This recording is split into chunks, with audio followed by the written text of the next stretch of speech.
আজকে আমার মন ভালো নেই, বড়ই দুঃখে আমি। বৃদ্ধাশ্রমে চলে গেছে আমার প্রিয় ঠাম্মি। যেদিন থেকে ঠাম্মির ঠিকানা বৃদ্ধাশ্রম হলো, রূপকথারা দেশ ছেড়ে সব কোথায় হারিয়ে গেল।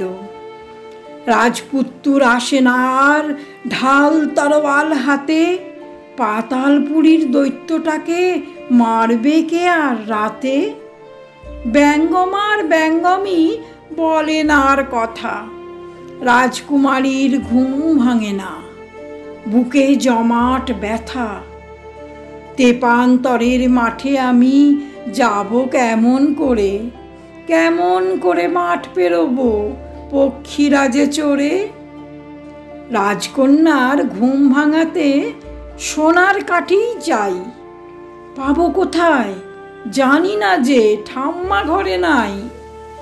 ঠাম্মি যদি সাজিয়ে দিত রাজকুমারের বেশে, আমি এখন পৌঁছে যেতাম রূপকথার ওই দেশে। যেদিন থেকে ঠাম্মি আমার বৃদ্ধাশ্রমে গেল, সেদিন থেকে এই জীবনে আঁধার নেমে এলো। চার দেওয়ালের মধ্যে জীবন, কেবল লেখাপড়া। কেউ বলে না গল্প আমায়, শোনায় না কেউ ছড়া।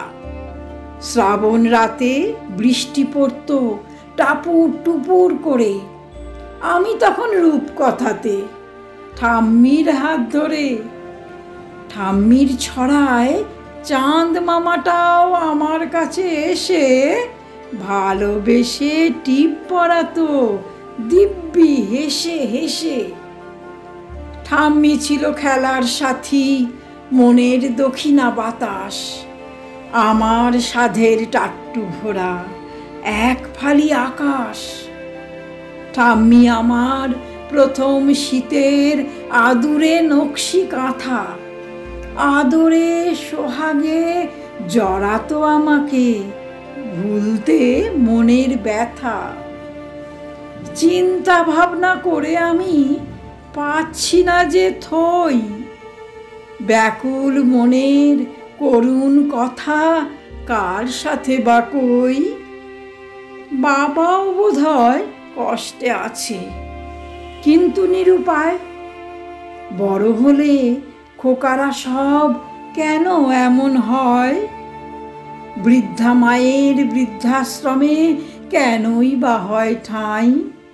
কখনো বড় হব না আমি, চিরটা কাল ছোটই থাকতে চাই।